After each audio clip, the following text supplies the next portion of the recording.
Hello, everyone. Welcome to the event narrowing the socio-economic gap between the EU and the Western Balkans, IPA III in the Spotlight, that European Policy Center, CEP, organizes together with the delegation of the European Union to Serbia. The discussion is part of the series of debates organized by the EU Delegation and CEP, which aims to bring topics related to the EU accession process closer to the citizens and give them the opportunity to discuss themselves. The events are open to the media and interested public. I have the pleasure to welcome my guests live, while you, the audience, can follow this event either via Zoom or on the Facebook pages of CEP or EU Delegation in Serbia. IPA represents one of the most important instruments of the European Union's enlargement policy. The EU provides financial assistance to candidates and potential candidates through IPA in order to assist the process of implementing the necessary political, economic, legal, and institutional reforms in these countries. Following the IPA I and IPA II, the EU institutions adopted a new, even seemingly more ambitious IPA III with nearly 14.2 billion in financial support, primarily directed towards narrowing the social and economic gap between the EU and the Western Balkans. Through the IPA III fund in the period between 2021 and 2027, the EU aims to support the long-term economic development of the region, its green and digital transition, and as well as foster regional integration and convergence with the EU. Considering the importance of the EU's financial support through IPA III, to the overall reform process of the Western Balkan countries, it is necessary to fully clarify all the aspects of this instrument and dispel any potential doubts on how it will work in practice.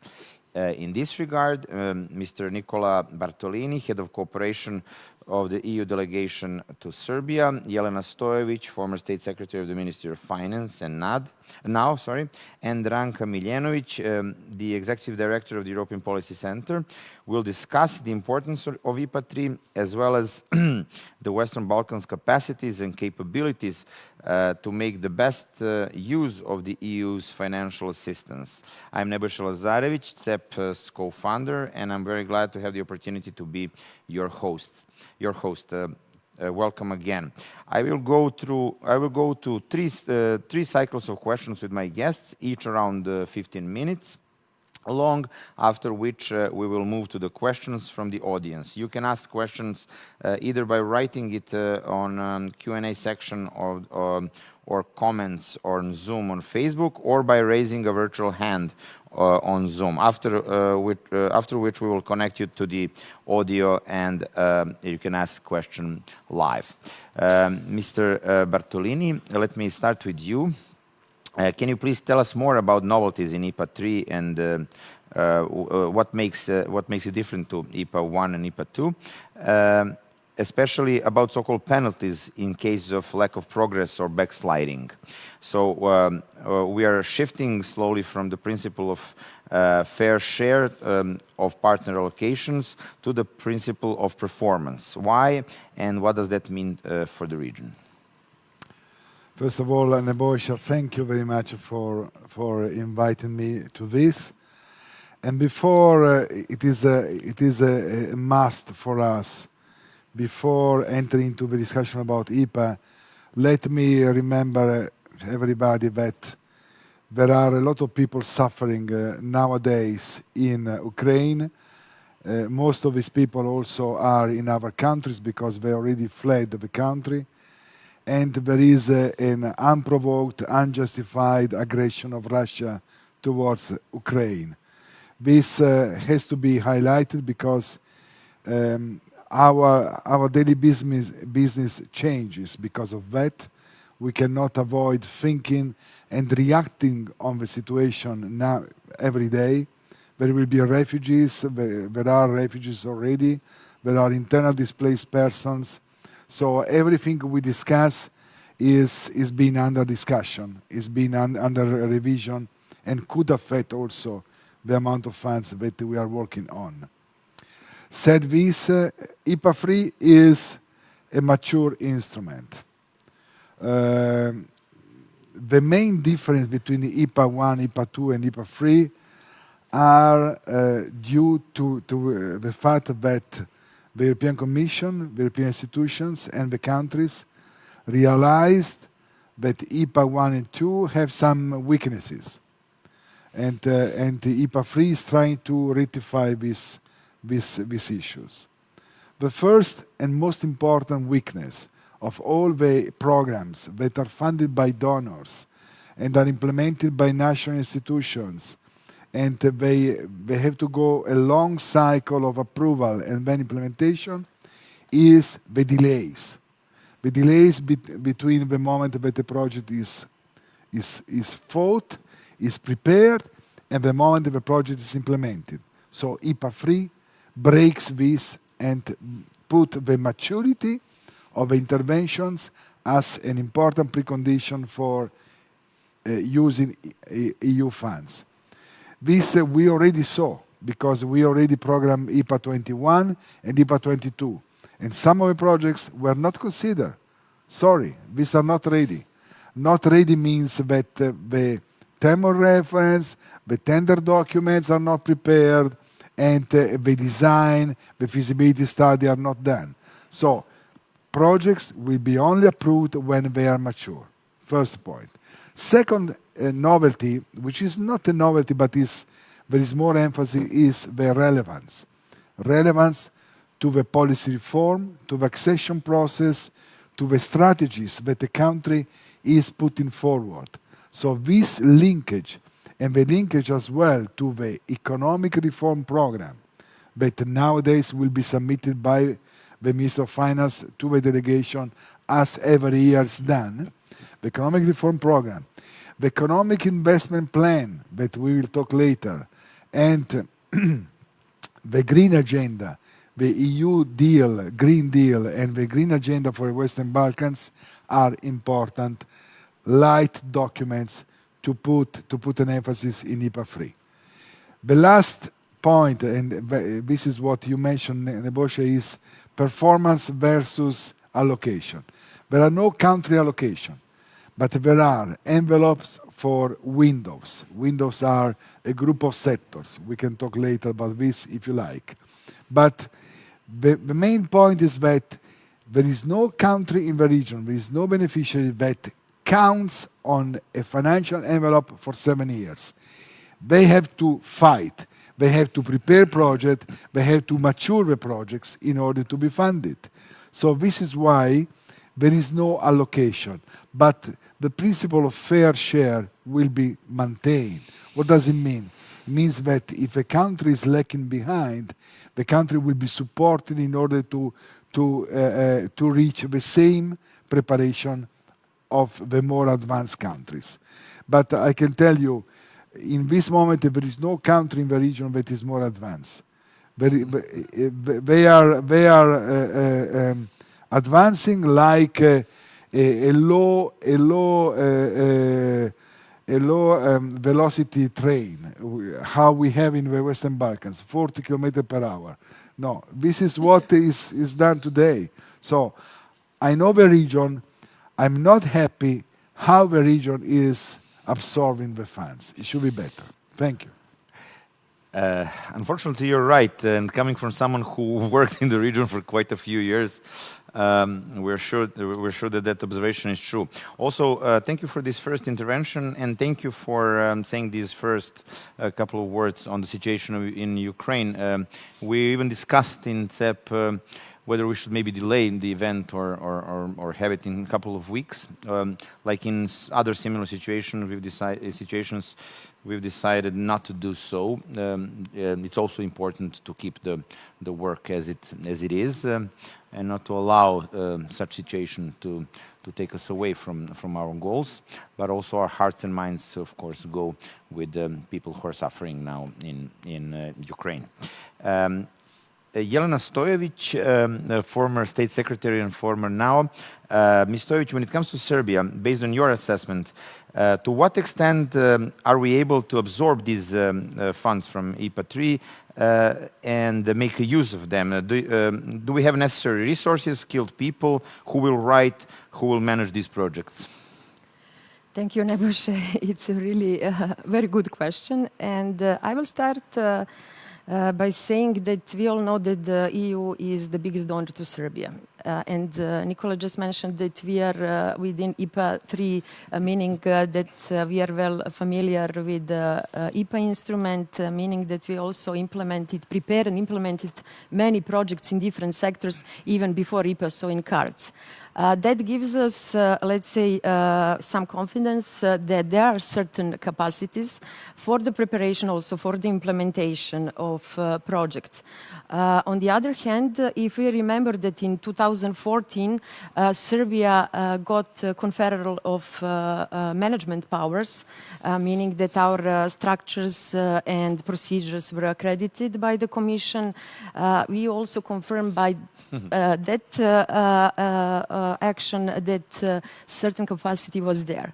The biggest challenge that I had as in the capacity of now is really to keep best people in administration. So the retention policy was really a huge issue at that point, high turnover of staff, and I think that we are struggling with similar problems in these days too.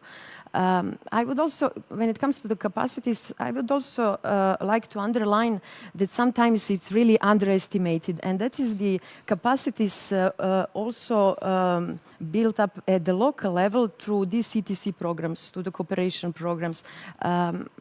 Those programs with the member states or transnational programs are the only ones managed by or governed by shared management principles. So, like say, the most similar to the structural funds, some rules and procedures. And if we take into consideration that Serbia is really participating in 4 bilateral with member states, then 3 cross-border cooperation programs with non-EU countries and 2 transnational programs, you can see that really, so municipalities, hospitals, schools, various stakeholders are participating in these programs for decades now. I think it's more than a decade. And there is a certain capacity. But when it comes to IPA III and what we just heard, and that there is no this country level allocations of IPA, and there is some kind of competitive process or a competitive approach to access IPA funds, that gives us, I would say, also the opportunity if we are able to use it. But what we need to use it in best possible way is to have capacity and to have mature projects. I would say that we will certainly need to work more on developing project ideas and making these project ideas turning into really good mature projects. If we look back, starting with IPA 2013, that was contracted by the Ministry of Finance, and if we look at the structure of the contracts, we can see that mostly we had services, twinnings, supplies, and a very few works contracts, and plus for that we used some technical assistance provided through JASPERS or through a PPF, so project preparation facility. So, you know, they can argue that that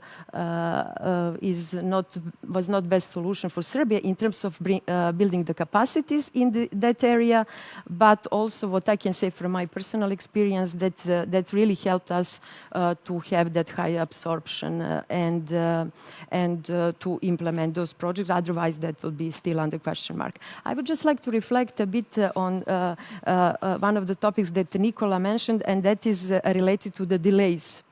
And in starting from the programming to the implementation, and from my personal experience, in 2009-10 we were programming IPA 2009-10, and some of the projects were there. 5 years later, I'm coming back from Brussels. Some of them are waiting for me to be contracted in the capacity of the head of the CFCU. So 5 years later, and some of them ended up at this bottleneck list. Most of them were in the sector of environment protection. So that is really important. In this environment now that is really rapidly changing, if we have, or if we need to spend, I don't know, years from the starting point of the preparation to the implementation of project, then sometimes it's really, I don't know if it's still valid and useful, maybe in some areas, but if we speak about digitalization and innovation and this, then it's really, this is, I really hope that this approach will be implemented under IPA III, because that will also help our countries in the Western Balkans. Thank you. Ms. Miljenović, tell us something, please, about the role of the civil society in IPA III. We can hear some critics coming from civil society organizations. What are those? Thank you, Nebisha, and let me first of all say that it is my pleasure to be here today with Mr. Bertolini and Ms. Stojović, distinguished experts in this area, even though we are in a really difficult situation these days in Europe. I know that discussions have to continue and that we need also to look in the future as much as it's possible. So when it comes to civil society, IPA III regulation explicitly mentioned that all the relevant stakeholders, especially civil society, needs to be consulted and involved in the programming and implementation as much as possible. That would also keep the level playing field open for also the role of civil society that can enable monitoring of the projects, and maybe to keep the government also accountable for the results, the impact of those projects. In the past, we had in Serbia, I think that even formally we do have it now, the so-called SECO mechanism. That is the mechanism that gather together organizations of civil society organizations and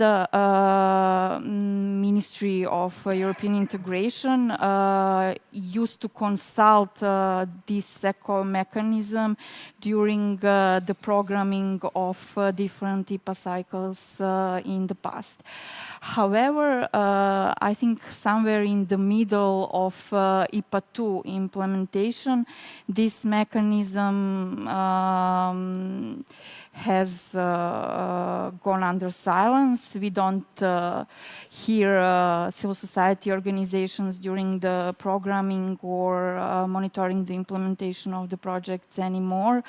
I think that it was last time in 2017 or 2018 when civil society organizations were involved or consulted by the Ministry of European Integration. And even back then, all those consultations were more formal than substantial. Even back then, civil society organizations were involved at the very end when all priorities, when all the projects have been selected at the government working groups. So even back then, it was too late to give their contribution from the field, from direct contacts with the citizens and businesses. But at least we had some kind of mechanism.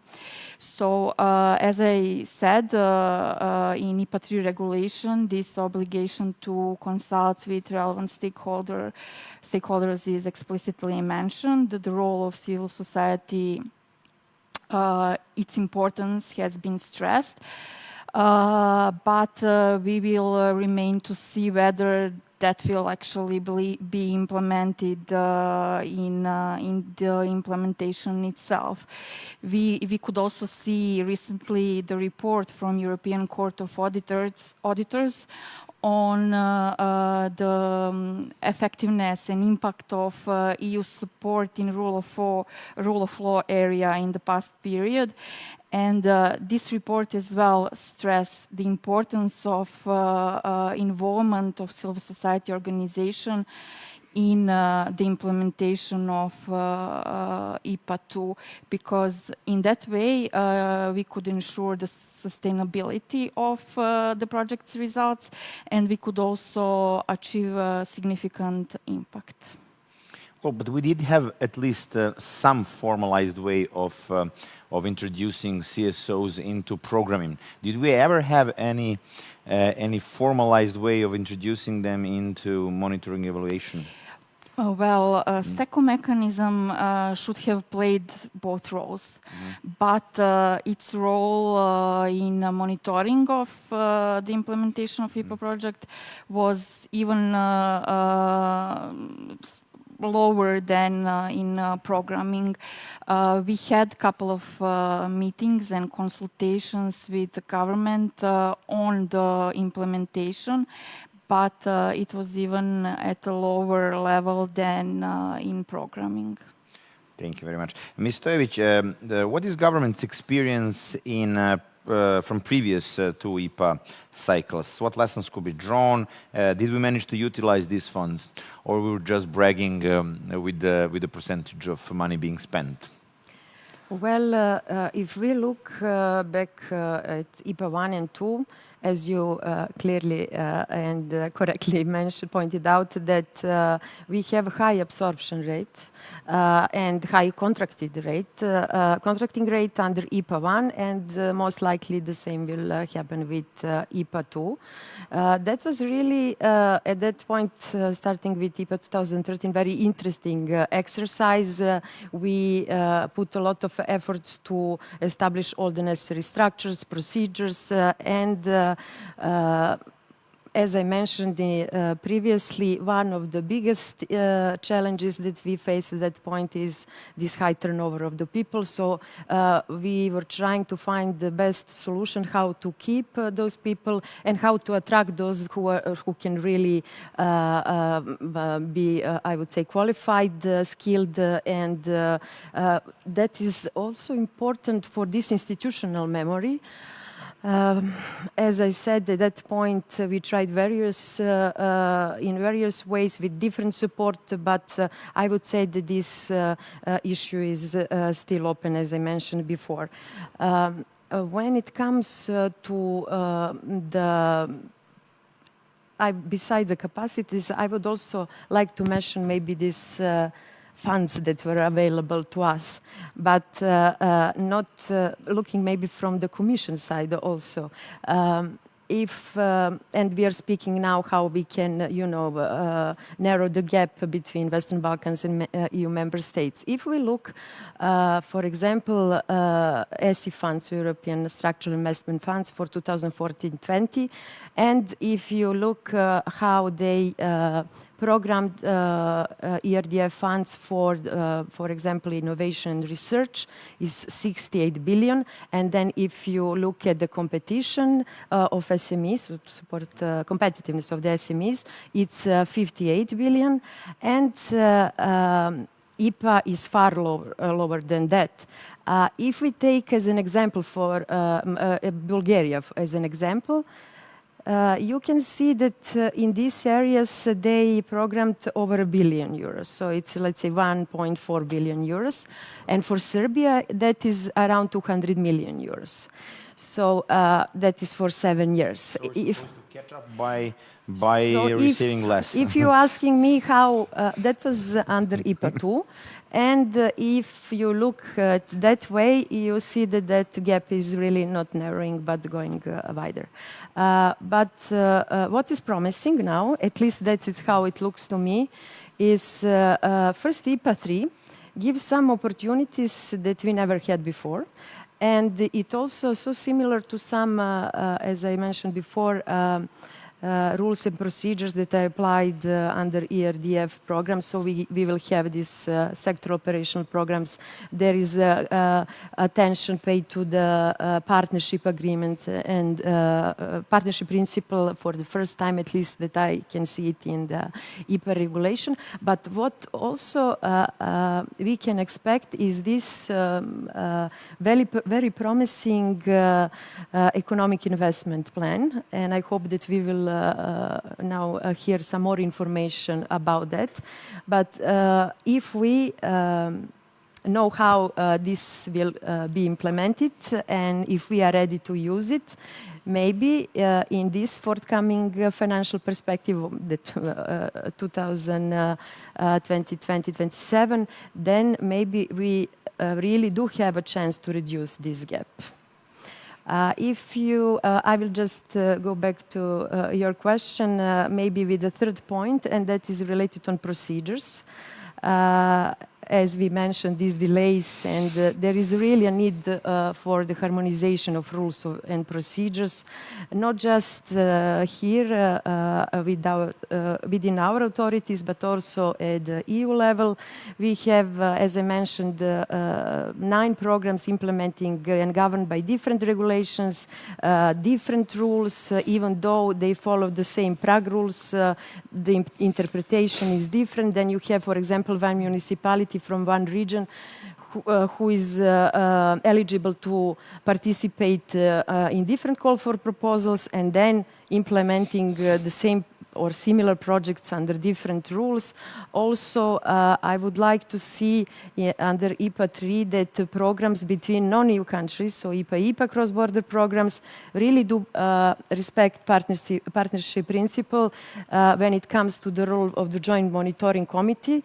That means that it's not just to define the priorities and to be involved in the preparation of the program, but also to have the role in the selection of the projects. For the moment, that is a task of the head of the CFCU, which is really completely, entirely, it's not in line with the practice that we have with the member states or with the CBC programs that are implemented between EU countries.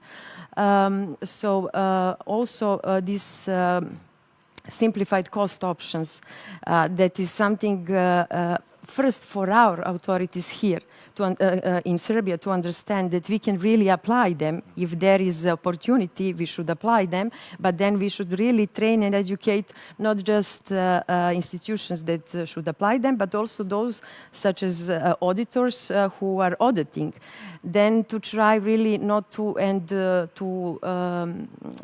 somehow avoid this over audits on some institutions, then overlapping of this and that audit, and so it's really time consuming.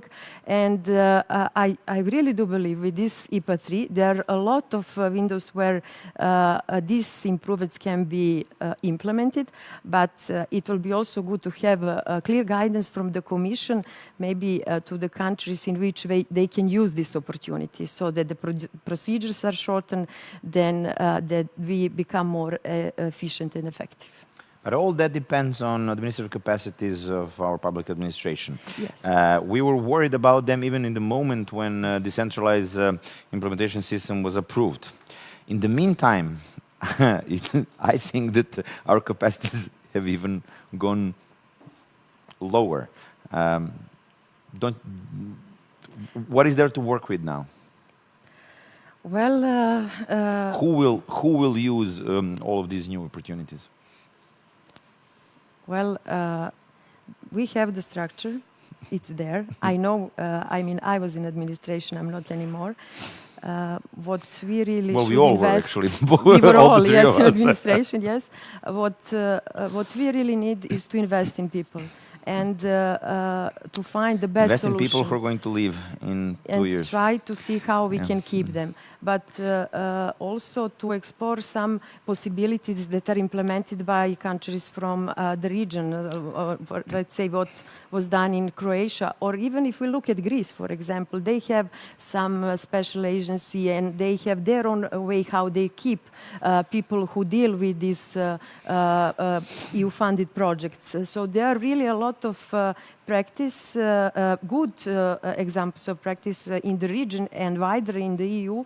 It's just for us also to see what is best solution and also to see what kind of support we can get. If you remember, I think we had with CEP discussion on the retention policy that was years ago. At that point, we were also trying to get support from the EU. So EU funds and EU delegation for financing some of the action in that area, and giving as an example Croatia, for example. But later on, I think that idea was abandoned, and maybe now we can see what is the situation. Yeah. I don't think there's anything to pretend now. Ranka, could you please tell us something about civil society? What are the remarks of CSOs when it comes to IPA I and IPA II? Well, some of those remarks I have already mentioned. First of all, CSOs were involved in the process of programming too late.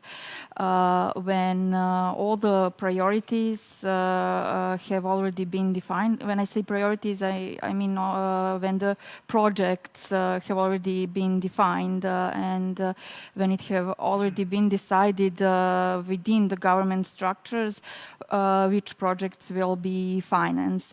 Then CSOs couldn't give their real contribution to selecting the priorities that would reflect the needs of the end beneficiaries, of the citizens, of the businesses, and that consultations that government had in the past with the civil society was more of a formal nature, just to tick the box.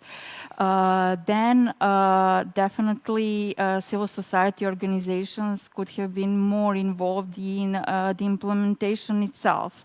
I was listening this discussion with Jelena now, and it crossed my mind, yes, we are all here former civil servants, so a lot of knowledge from the administration is now accumulated in the civil society, and government can use our expertise and our knowledge to implement the projects more effectively and to achieve the impact definitely.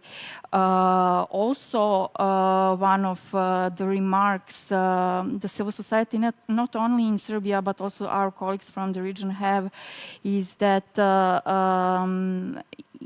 civil society organizations could have been used to monitor the implementation of the projects, to monitor the results, and even could have been involved in the evaluation of the projects or the program itself.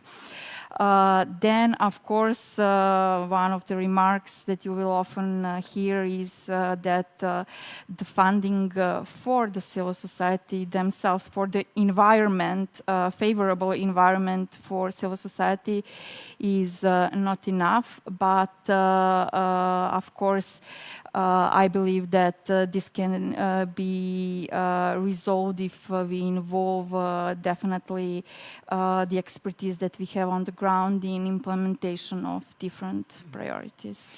Thank you. Mr. Bertolini, now is maybe an opportunity to discuss some new financial EU initiatives that we did not have during IPA I and IPA II. Can you tell us a little bit more about the implementation of IPA III, but related to the common regional market, green agenda for the Western Balkans, and similar? Okay, first, let me intervene. Ranka said important elements about civil society. I've been working in Brussels for the civil society of the whole Western Balkans and Turkey for 4 years, and we did an enormous job to address better the needs of civil society.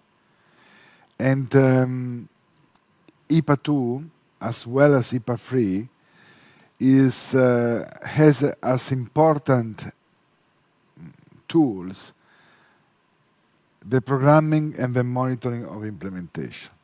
In both of these cycles, the participation of civil society is a must. When I came here last September, I found the same situation I left 5 years before in terms of relation between the government and civil society. catastrophic. I think this is unacceptable. In every meeting that I have with ministerial staff, I point the fact that civil society should be back in the loop, should be part, because it's an important stakeholder. I always think two things. First, go outside, ask citizens, do you know that we are working on term of reference in order to have a project and then modify a financing agreement? Do you understand anything? I'm sure that the person will say, come on, we ask for ambulance, you need some heavy treatment under psychological terms. So I mean, in the ministry, you will still have the same reply. We have to be closer to the citizens. We have to speak their language. We have to understand what the needs are and address these needs. So, again, I close the parenthesis, but this is a very important element.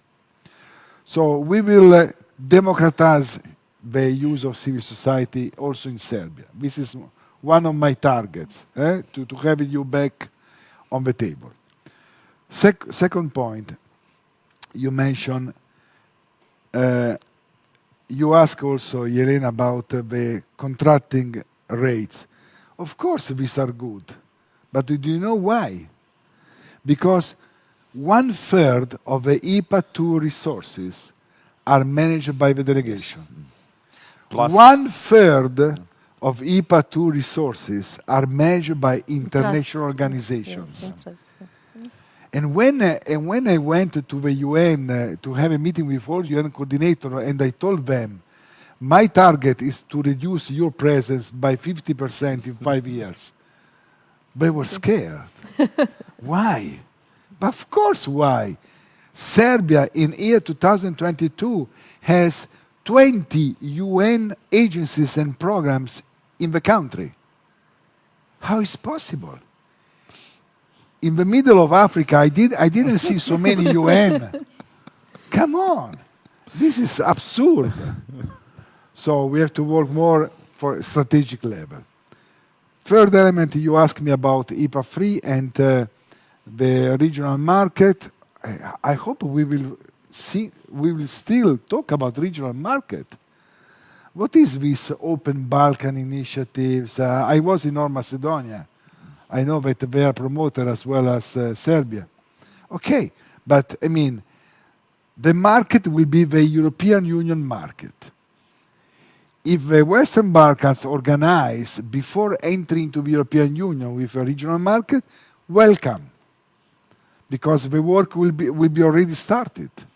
So it's very important. Now, IPA III, I said, has a new element which is the maturity, and we discussed about the needs of this maturity. We need to have more funds being implemented by national authorities, national and local. My role is to divert, to cut funds to international organizations, send them home, and have more national and local stakeholders to implement funds. Clear. We also need civil society to be part of this machine.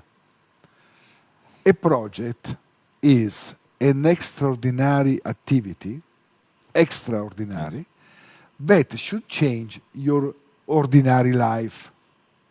If you do a project in order to change something, you are on the right way. This is what the citizens should understand. But if we do projects to keep doing the same, like Rambo 1, Rambo 2, Rambo 3, phase 1, phase 2, phase 3, we are only creating dependency, which is wrong. And also most of the civil society in the Western Balkans depends on donors. We have to change this. We have to create enabling environment. We have to work for the part of the taxes that are used to support civil society, because this is organization of a society. So, economic investment plan. This is a great thing. But the economic investment plan is saying what we did in the last 20 years. It's nothing new. Maybe the new word inside the economic investment plan is digitalization. People like me were used to work on paper. I still work on paper. I'm not digitalized. I don't know how to use Facebook. But still, economic investment plan is a boost to use more resources towards investment, connectivity, green agenda, digitalization, youth guarantee, and over and more and more. This means that we are, as operators, we are more looking for opportunities. But if the projects are not prepared, they are not mature, we cannot implement. One example is the Corridor 10 railway from Novi Sad to Belgrade, Belgrade to Niš, Niš to North Macedonia, Greece, etc. Finally, we started. Finally, there are works ongoing. But do you know how much time will it need? Maybe 10 years. So these are long-term investments that need to be prepared and to be ready for implementation. So I agree fully with Jelena. Invest in people is the best way that Serbia should and could be prepared for IPA and for the future. Jelena also said an important element. I wanted to say she stole my speech. The structural funds will provide Serbia with at least 10 times the funds that are provided within IPA. If nowadays only 1/3 of the 200 million euro we spend every year is channeled through national authorities, And we are struggling. in a few years, and we are struggling, in a few years, when the country will be a member state, 30 times the funds will come. So nowadays, I am struggling every day with CFCU because they come at the last moment, but it's not their fault. It's fault of the IPA, of the IPA units and the line ministries, the technical. So they come. We are risking not to be able to contract 50 million euro for wastewater treatment plant and sewage in Niš. Why? Because they came the last months of 3 years to launch the tenders. So if something goes wrong in the evaluation, they have to evaluate day and night. Because the 4th of April, this money is gone. It comes back to the European budget. So invest in people is the key, but we need also ministers that are understanding this. It's not only for me and Jelena and Ranka to say this.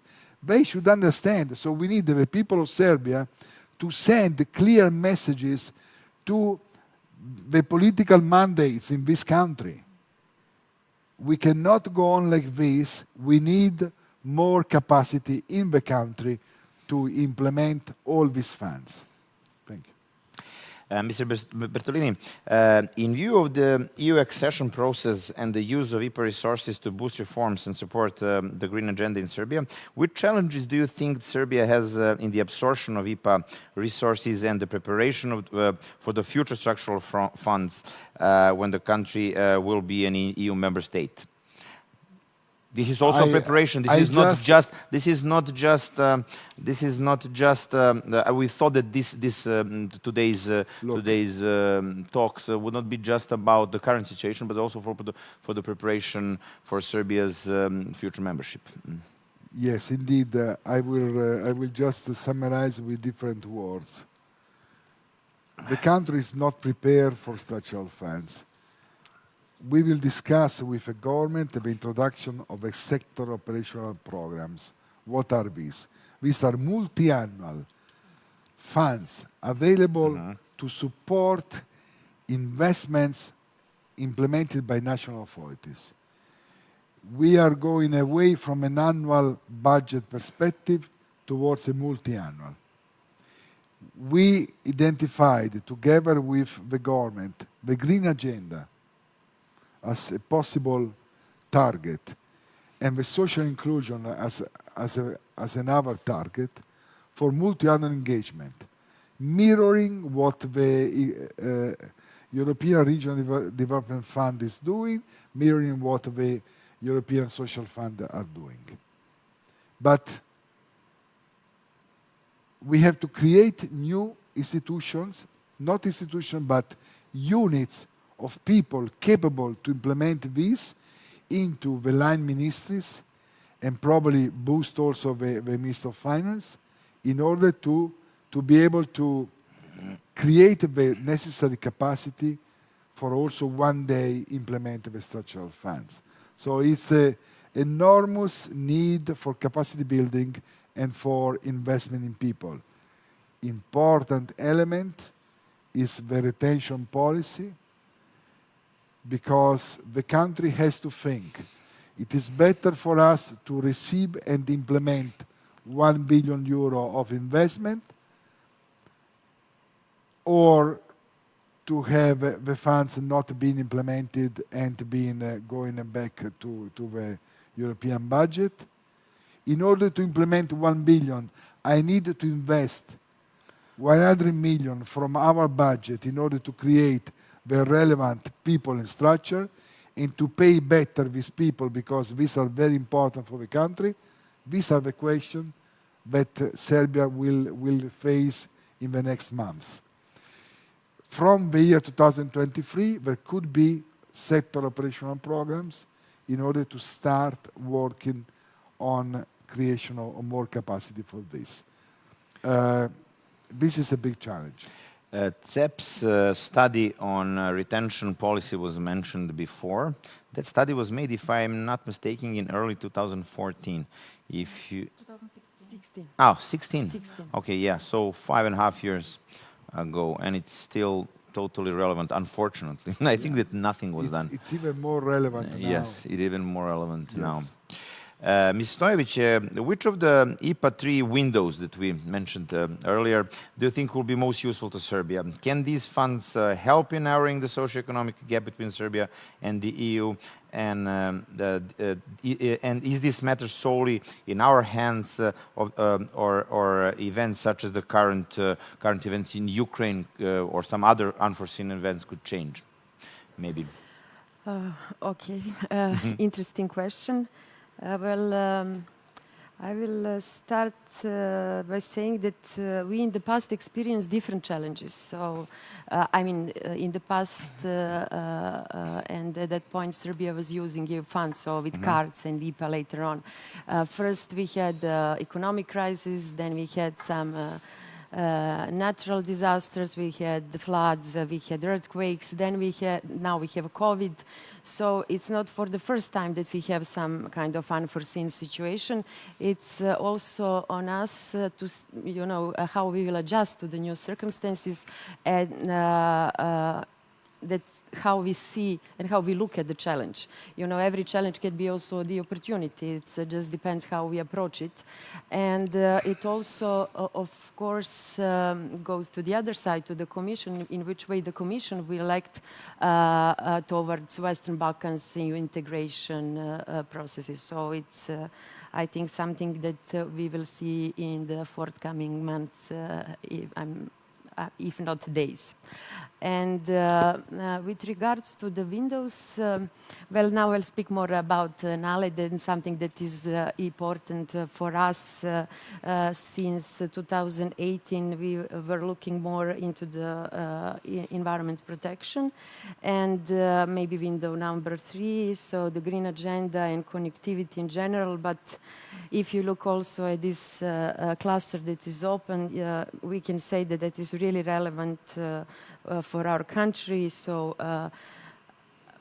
it is important to improve conditions in this sector, so in environment, for the sake of the countries, of the citizens, and our economy as well, so for the entire society. And I do believe that with this also framework provided by the European Commission, such as Green Agenda and some concrete objectives that are set there, and also with IPA III, we can move forward with the EU assistance. But that also requires some concrete actions to be done here in the country. And I think that as we speak about ordinary people, so citizens, they really need to live in a country that have fresh air, that can have green surfaces, that have good connections with their neighbors in terms of transport connections. And of course, one of the challenges that are in front of us now is related to this energy crisis, but that we will see how it will evolve further. There was a study in 2011, I think, on possible unnecessary investments in the environment, and then 10.6 billion, I think, was the estimate for Serbia of the necessary investments to achieve EU standards. A bit later, this post screening document was made, I think in 2017, and already we were talking about more than 15 billion. Now we're talking about more than 20 billion. How much money could we expect from the EU? Most. Most. But the money will not come if you are not ready and you don't have mature projects. The principle of economic investment plan is that is following the IPA III principle, maturity. So, Commissioner Varela said 9 billion euro out of IPA. IPA III altogether is 14 billion euro. Okay? For all the countries, including Turkey, including Serbia, including all the other. 9 billion euro is a big amount out of 14. This 9 billion euro should leverage investment funds for another 30 billion euro. You can imagine that out of 9 billion euro, if Serbia is very quick and very smart, we can get what? 1.5. 2. Okay? But it will be excellent. I don't think it will in the next 5 years. So, because there is no capacity, there is no mature projects. Not because there are no needs. With the structural funds, the alignment to the environmental standards will continue.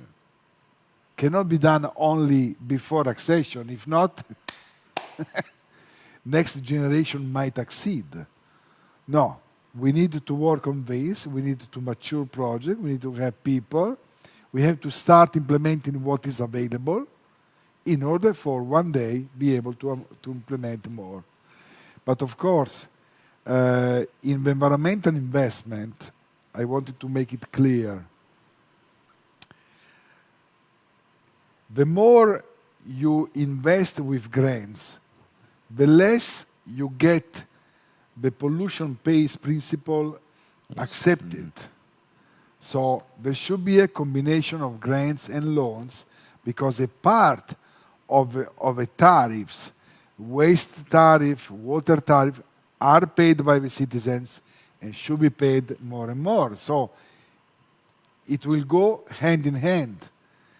You don't have to ask the European Union how much of this 20 billion will be done by us. No. It will be a development of clear responsibilities and taking over from the country. So I think it is possible. It is what in other member states is done.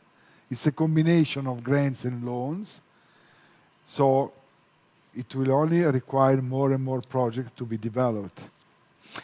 Before we move to questions from the audience, Ranka, is there anything new that you would like to recommend regarding CSO participation in this process?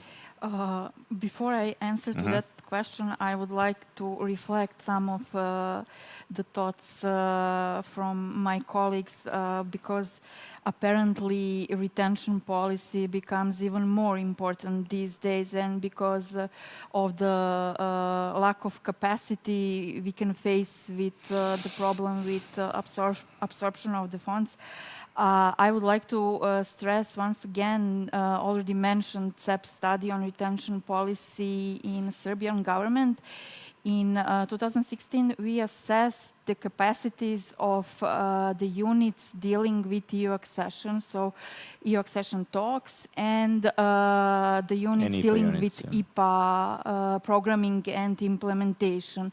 We assessed the motivation of civil servants working on these issues, and we proposed different policy measures that the government could have implemented to achieve a sustainable retention policy in the government. We, if I remember correctly, we devised those measures to those that could be achieved in a short-term period and longer-term measures.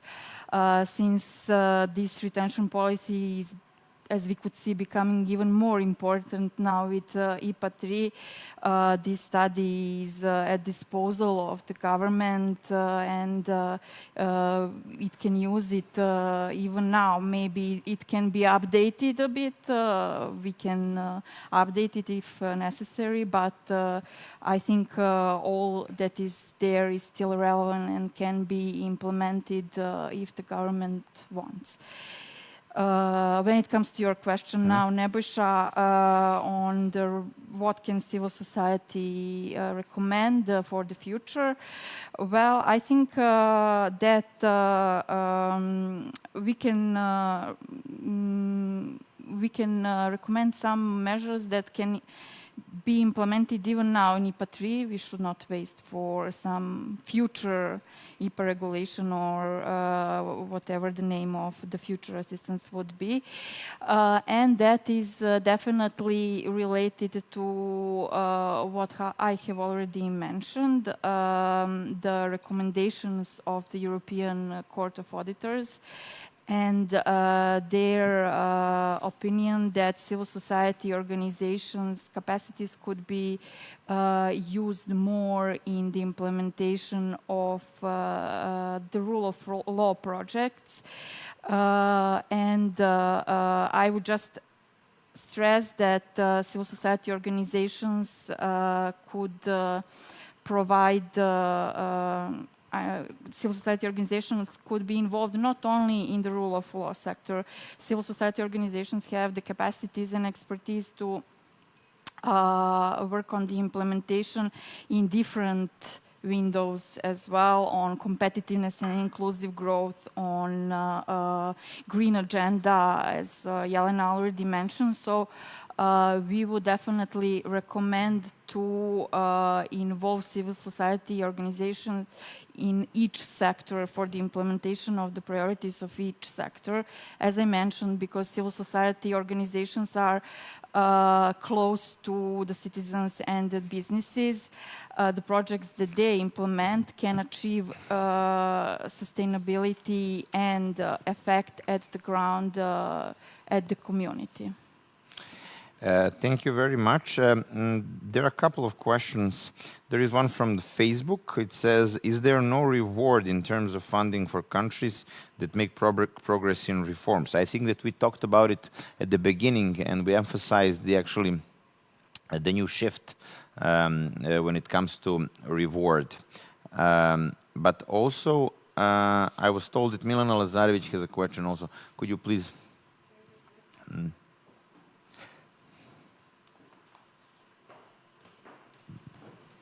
So my question is for you, Mr. Bertolini. I don't know if you're familiar, but European Policy Center Belgrade, together with the Center for European Policy Studies in Brussels, CEPS in Brussels, last year developed the so-called model of staged, or proposal for a model of staged accession to the European Union, which is basically a proposal to create a process of EU integration which would be more gradual, which would extend some membership rights already in the pre-accession stages, and also even allow for some forms of early institutional participation for the acceding countries, alongside with increased access to funding, whether it would be access to structural funds or access to something similar. As you mentioned, these multi-annual operational programs really seem like the right way to go.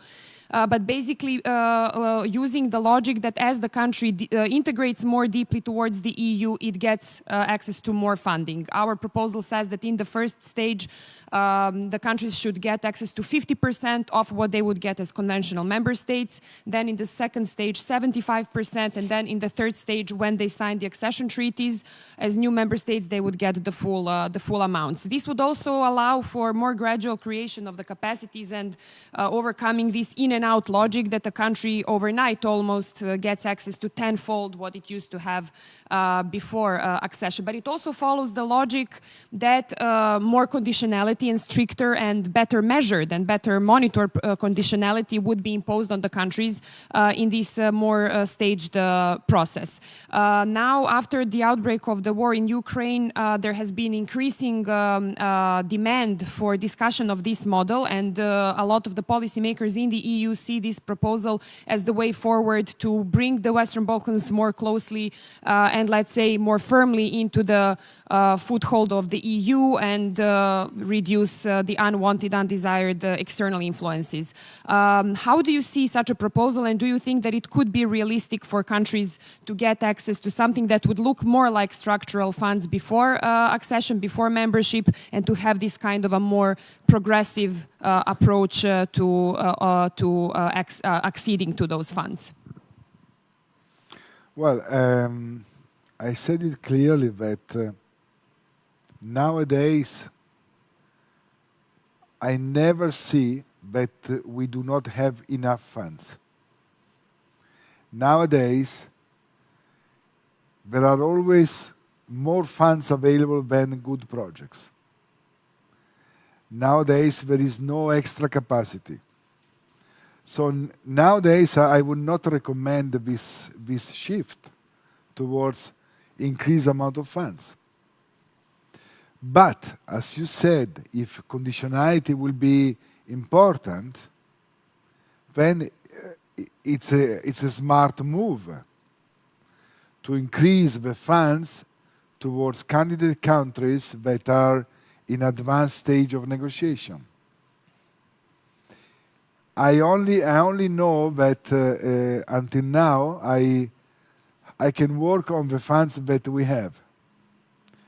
And you know, the financial framework is between 21 and 27, 2021, 2027. So big possibilities, in my own opinion, is not official position of a commission, is that it will be difficult to introduce important modification of fundings before 27 is reached, because it would need the member state to discuss this and to modify the 7 years program and have these funds. I would be happy to see this thinking and this new modality, but as I said, in these countries I do not see the elite understanding the need to increase capacity. So we are working every day with these governments and we try to pass the message, but it's somehow that they aim to accede into the union, but they don't see this happening tomorrow. So they don't take so serious the lack of capacity. We have one more question through Facebook. So, European Court of auditor special report was mentioned earlier, finds that EU assistance hasn't had an overall impact and hasn't contributed to essential reforms in the rule of law area in the region. One of the recommendations for the Commission emphasizes on the use of indicators and targets in its monitoring of IPA implementation. However, these are already contained in indicative strategic plans for each Western Balkan country. Hence, the real problem seems to be the insufficient use of these targets when reviewing IPA support. Moreover, there is very little information on the monitoring and progress, and there is no sufficient external scrutiny. How to address these issues and lack of transparency? Who would like to intervene? Well, if I can introduce, well, by once Serbia is doing well. Why? First of all, in having organized and passed a constitutional reform, which is very important. Independence of the judiciary is a basis of rule of law chapters. So by one, Serbia is on the right track. We have to see how it continues. The Court of Auditor report is right in saying that the usual type of support provided under IPA based on technical assistance, supply of equipment, works, etc., demonstrated some limitations specifically in the rule of law area. There is a need to use other type of assistance and to increase the use of civil society. The type of assistance they aim to describe is what we are trying to put in the mouth of the Serbian government in the last 2 years. Sector budget support in judiciary. With clear targets, clear indicators related to payments. So we don't pay consultants that are saying the same things for years and years. And we pay highly paid consultants to say the same. We need commitment from the establishment, commitment from the judiciary system, which is not only the government, prosecutors, judiciary council, judges, courts. We need everybody to be serious. And the budget support is a possible implementation modality that could link reforms to payments directly. So this is what I wanted to say. Sorry to intervene. I fully agree with you, Mr. Bertolini, that European Court of Auditors convey that message definitely, and one of the findings was that this low performance in the area of rule of law was related to indicators and log frames, but at the project level. The European Court of Auditors report mentions mainly that the reporting of the sample of the projects that they investigated was actually quite poor because indicators at the level of the projects and log frames were not finished, and they lacked baselines and targets and similars. So setting these log frames at the project level is of course important, but not that much, as what Mr. Bertolini mentioned, actually, that true reforms could be done only by finding different solutions than what we had in past, and trying to deliver true reforms, the one that relates to independence of judiciary, not their efficiency, because the report said that efficiency improved, but the independence actually still remains the problem. Through the sector budget support. And actually that is also the good way to involve the civil society to monitor execution of sector budget support, to be some kind of controlling mechanism of what the government is doing in that area. Maybe Ranka can also answer the following question: how IPA supports private sector? I mean, being someone in charge of the private sector in the Ministry of Economy, maybe you can answer this one. That was a long time ago now, I think, but private sector has has always been in the focus of EU support to Serbia, even since before IPA, through cards, but also through IPA 1 and 2, and now with the economic and investment plan through IPA 3 as well. A lot of this support also has been delivered through technical assistance, which is maybe actually the only issue also when it comes to that assistance, because if we want to support really competitiveness of our companies, especially small and medium-sized, we need to invest in their capacities as well, to innovate, to digitize, and to follow the trends in the EU. EU has invested a lot in financial instruments that definitely work directly with the SMEs. It has been done through Western Balkan investment framework, but also through this assistance was provided directly to Serbia as well. And also, let's not forget participation in EU programs. That is actually what I wanted to say at the end, that also through different programs. In the past, that was, for example, COSME or Horizon. EU also support the development of private sector in Serbia.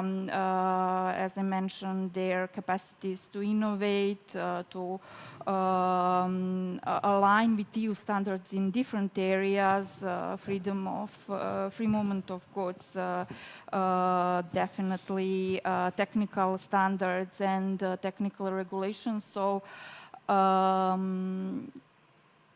support from EU to private sector definitely is one of the key areas. Before I thank you all, there is one, it's not a question, it's actually a message, so I would like to read it for the end. Very useful and awakening discussion for many in this country, even now, considering the ongoing tragedy.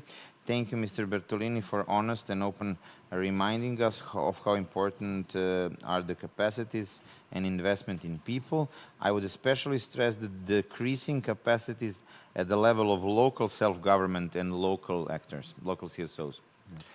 Yeah, let's not forget that that situation is even worse in municipalities across Serbia. So let me thank you all. I think this was a very interesting discussion. Is this the last one in this series? Yeah, so after, this was number 12. 12. Yeah, hopefully we'll have more. Also like to thank delegation of the EU, not just participants, but delegation of the EU and the Info Center, and hopefully this cooperation between CEP and EU Delegation and EU Info Center in Serbia will continue. Thanks. Thank you. Thank you.